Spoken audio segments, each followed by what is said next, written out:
પાટીદાર સમાજમાં ગેરરીતિઓ દૂર કરવા અને સમાજને એક તાંતળે લાવવા માટે બંધારણ બનવાની માંગ ઉઠી છે, જેથી કુરિવાજો કંટ્રોલમાં આવી શકે, જે અંગે મથુર સવાણીએ શરૂ કરેલી મુહિમને સમાજનું સમર્થન મળ્યું છે. પાટીદાર સમાજમાં બંધારણ બનાવવાની માંગનો મામલો ઉઠ્યો છે. સમાજમાં રિવાજ અને કુરિવાજોને કંટ્રોલ માટે બંધારણ બનવા અંગેની પ્રબળતાઓ તેજ બની છે. પદ્મશ્રી મથુર સવાણીએ કરેલી અપીલ બાદ સમાજ તરફથી પ્રતિસાદ મળ્યો છે. સોશિયલ મીડિયામાં વિડીયો પોસ્ટ કરી મથુર સવાણીએ સમર્થન માંગ્યું હતું કે જે રીતે કંટ્રોલ કરવા માટે બંધારણ બનાવવું જોઈએ. મથુર સવાણીએ લોકોના મળેલા પ્રતિસાદનો આભાર વ્યક્ત કર્યો હતો અને પત્ર સોશિયલ મીડિયામાં વાયરલ છે. જનજાગૃતિ અભિયાન અને જન સુધી પહોંચાડવા અને પત્રને લોકો સુધી પહોંચાડવા સોશિયલ મીડિયામાં અપીલ કરી હતી. લાખો લોકોએ બંધારણ બાબતે અભિપ્રાયો આપ્યા છે, તો રાજ્યના 1000થી વધારે પાટીદાર સમાજના સંગઠનના આગેવાનો સુધી પહોંચાડી લોકોના અભિપ્રાયથી પાટીદાર સમાજનું બંધારણ બનશે.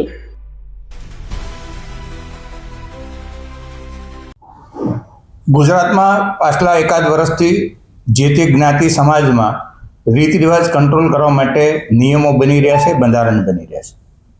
તે વાત સ્વાભાવિક રીતે પાટીદાર સમાજના લોકો પણ સાંભળતા હોય, તો એ લોકો જ્યાં ત્યાં અમને મળતા હોય ત્યારે એક ઈચ્છા વ્યક્ત કરતા હતા કે આપણા સમાજમાં પણ હવે રીત રિવાજ કંટ્રોલ કરવો પડશે, તો એના માટે જાગૃતિ આવે લોકોમાં, એ માટે એક પ્રયાસ કરો. તો હવે જે તે લોકો મળે અને એની રાય, એ કાંઈ સમાજની રાય તો ગણી શકીએ નહીં. તો સમાજ શું વિચારે છે એના માટે એક સોશિયલ મીડિયામાં અમે વિડીયો મૂક્યો, કરોડો લોકો સુધી લોકોએ પહોંચાડ્યો અને સામેથી જે પ્રતિસાદ મળ્યો છે એ લોકો રીત રિવાજ કંટ્રોલ કરવા માટે નિયમ બનાવવાના પક્ષમાં છે. આ વાત સાંભળી અને લોકોની રાય મેં ગુજરાતના 1000 સમાજ સંગઠનના અમારા આદરણીય આગેવાનોને પત્ર લખ્યો છે કે લોકો આવું વિચારી રહ્યા છે, તો તમે તમારા વિસ્તારમાં તમે લોકોમાં આ વિષય શરૂ થાય એ માટેનો પ્રયત્ન શરૂ કરો, વિનંતી કરી છે. અને આમ લોકોને એક પત્ર સોશિયલ મીડિયામાં આજે મોકલ્યો છે કે ભાઈ તમે 5, 25, 100 લોકો ભેગા થઈ રીત રિવાજ કંટ્રોલ કરવા માટેનો વિષય જ્યાં ત્યાં મૂકો અને આગેવાનોને ભેગા થઈને મળો. આગેવાનને પણ કહો કે આપણે આપણા વિસ્તારમાં રીત રિવાજ કંટ્રોલ કરવા માટેનું એક વાતાવરણ બનાવ્યું.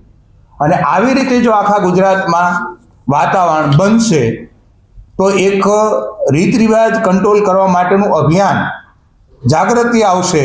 તો આવનારા દિવસોમાં સમાજના બધા લોકો ભેગા થઈ, આગેવાનો ભેગા થઈ, લોકોની રાય મુજબની નિયમો નક્કી કરી અને બંધારણ કેવી રીતે અમલ કરવું એના માટેની વ્યવસ્થા, પ્રયત્ન શરૂ કરશે. સાહેબ, કેટલું જે રીતે આખું પ્રતિસાદ મળ્યો છે, તો એને લઈને હવે કઈ રીતની ચર્ચા થઈ શકે છે, હવે નક્કી થઈ શકે છે કે બંધારણ તરફ આગળ પ્રયાણ થયું છે? બંધારણ બનાવવું, કેવી રીતે બનાવવું એ હજી તો સેકન્ડ પ્રયત્ન છે. અત્યારે તો લોકોમાં જાગૃતિ આવે, નીચેથી વધારે અવાજ ઊભો થાય કે ભાઈ બંધારણ બનાવવું છે. નીચેથી લોકોના માઇન્ડમાં એમ છે કે ભાઈ મોટા મોટા માણસ જ્યાં સુધી નાના પ્રસંગ નહીં કરે ત્યાં સુધી નીચે નાના પ્રસંગ કે હવા નહીં બને.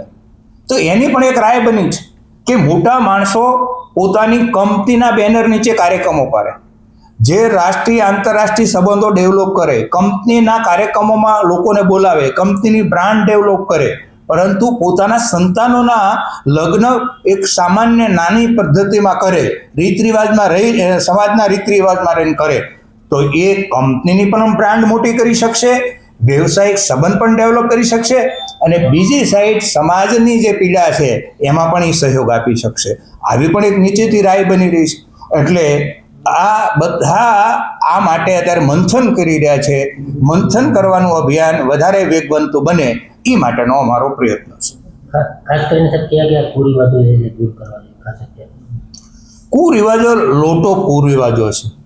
એ લોટો કુરિવાજો સદીઓથી એક પ્રકારની રિવાજો માટેની માનસિકતા બની ગઈ. હું એક ઉદાહરણ આપું કે 300 વર્ષ પહેલા પૂર્વજોએ બાળકનો જન્મ આપનારી માતા માટે 20 કિલોની લાડવા લઈ જવાની પદ્ધતિ ગોઠવી, કારણ કે એ વખતે પૌષ્ટિક ખોરાકનો અભાવ હતો. હવે આજે લાડવા ખાય તો શરીર જાડું થઈ જાય એવી માન્યતા છે. તો લાડવાનો કાર્યક્રમ શરૂ, પણ 20 કિલો લાડવાની પેટલી ગાય, તો આ પકડાઈ ગયેલી વસ્તુ છે કે નથી પકડાઈ ગયેલી વસ્તુ? તો આવા અનેક વિષયો પકડાઈ ગયેલા છે. એ પકડાઈ ગયેલાના વિષયમાંથી મુક્તિ અપાવવા માટે એ 5 મહિને માના પેટમાં બાળક છે, 5 મહિને વિધિ આવે, 7 મહિને વિધિ આવે, બાળક જન્મે ત્યારે 4 કાર્યક્રમ આવે, વળી બાળકના વ્યવસાયના 4-5 નાના મોટા કાર્યક્રમ, લગ્નના નાના મોટા કાર્યક્રમ, મરી જાય પછી 8 કાર્યક્રમ આવે છે. તો જે દુનિયાની હારે આપણે કમ્પેર કરવાની છે તો વિકસિત દેશોમાં આવું કાંઈ છે નહીં. એટલે વિકસિત દેશોના લોકોને બાહ્ય તણાવ ઓછો છે, એટલે એ વધારે સારી રીતે પ્રગતિ કરી રહ્યા છે. તો આવનારી પેઢીને વિકસિત દેશોના યુવાનો હારે જોડવાના છે.